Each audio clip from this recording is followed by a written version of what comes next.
Katya was in the kitchen preparing a roast, and although she was engrossed in the process, there was a feeling that today her patience would be tested to its limits.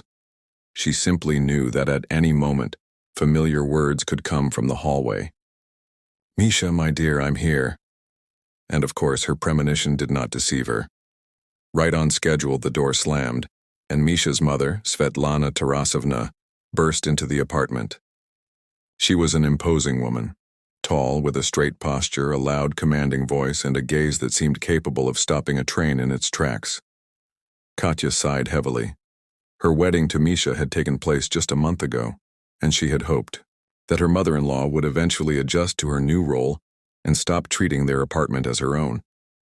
But alas, those hopes were melting away with each passing day like ice in a kettle. Svetlana Tarasovna took off her boots at the entrance and, without greeting her daughter-in-law, headed straight to the living room. However, on her way, she glanced into the kitchen and, pausing for a moment, casually remarked, "Why don't you do a wet cleaning every day, dear? There's dust on the windowsill, I can see it from here. And the bed you and your husband sleep in, I'm sure, isn't starched. Tell me, why is that? A man should sleep in clean, fresh linens, not like he's in a barracks." Katya froze in place, tightly gripping the kitchen towel in her hand. She desperately wanted to smack her mother-in-law across the face with it. Inside, everything was boiling. She immediately recalled herself before the wedding. A quiet, modest, compliant girl who found it easier to stay silent than to engage in conflict. But now, after 30 days of lectures and nitpicking, which Katya was finding increasingly painful, something inside her snapped. Perhaps it was the valve holding back her emotions.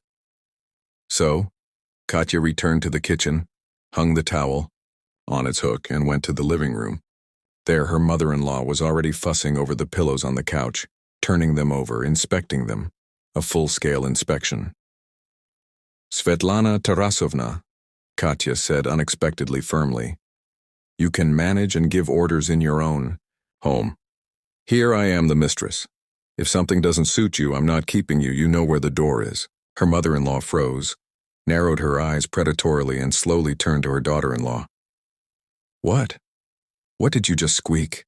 she drawled, as if she'd heard something outrageous.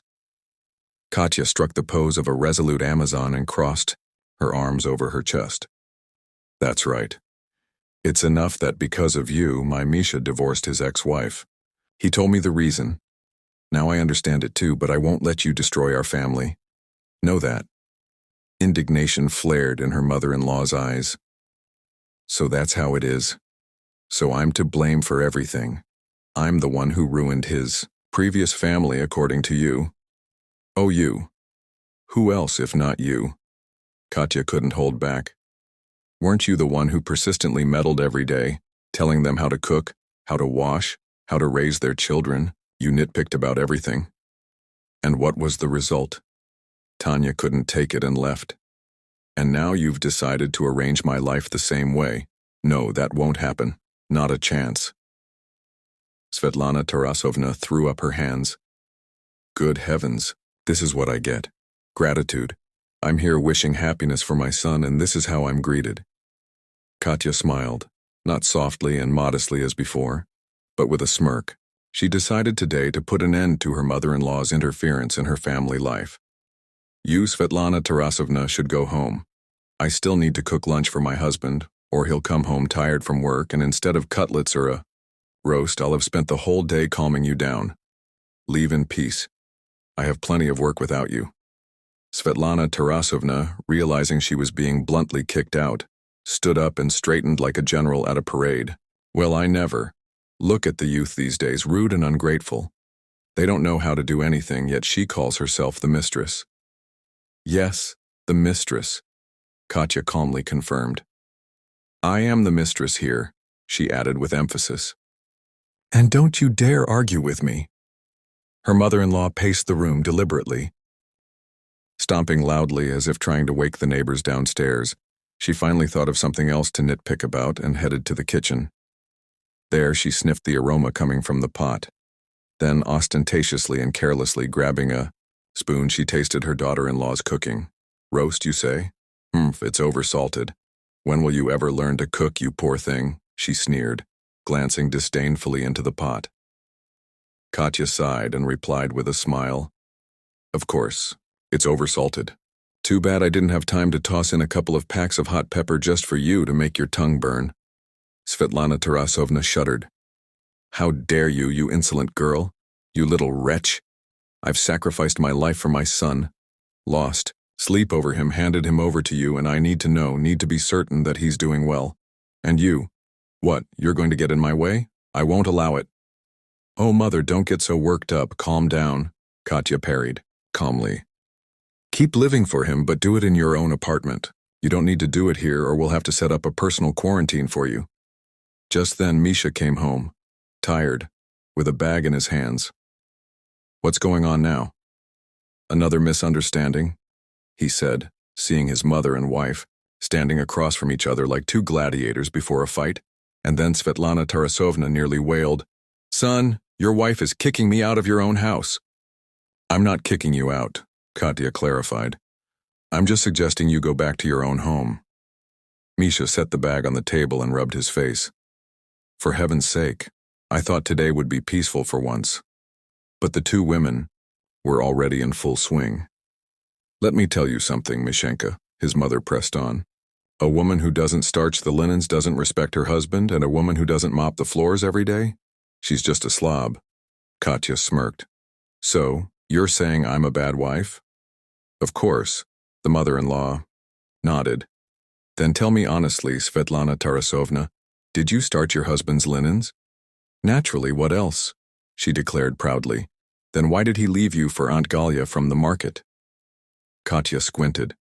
"Maybe because her linens aren't starched, but she always has delicious borscht, roast, and everything else." Misha nearly choked on air. "Katya, stop it!" Svetlana Tarasovna started breathing heavily. "How dare you bring up my personal life? You stay out of mine, and I'll stay out of yours," Katya shot back. "It's that simple." Finally, realizing that arguing with her daughter-in-law was pointless today, the mother-in-law changed tactics. She clutched her heart theatrically. "Oh, son, I'm feeling ill, so ill I'm probably dying." Katya responded immediately. "You die like this every time the conversation doesn't go your way. Want me to bring you a pillow? It'll be more comfortable to play the martyr." "That's it, son, that's it," the mother said loudly, miraculously recovering in an instant.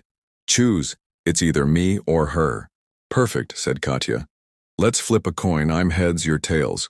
Though I'm worried about the coin, you'll probably pocket it right away."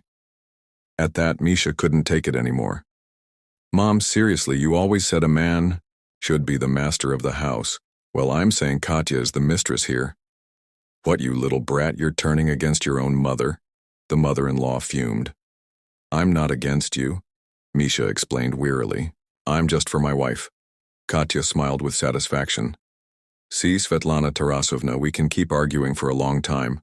But just so you know, I'm here to stay, and you're just a guest." Realizing she was starting to look foolish, Svetlana Tarasovna grabbed her bag, yanked on her boots, and stormed out, slamming the door. Katya returned to the kitchen, tasted the roast, and muttered quietly, "Yeah, I did oversalt it a bit. Right on theme." Misha approached her.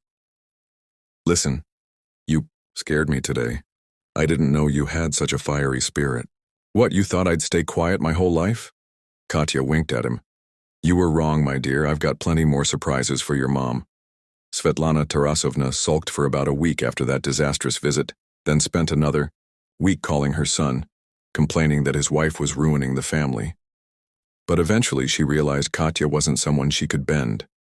And Katya herself now felt like the true mistress of the house. She knew their family would have everything. It needed love, borscht, roast, and order.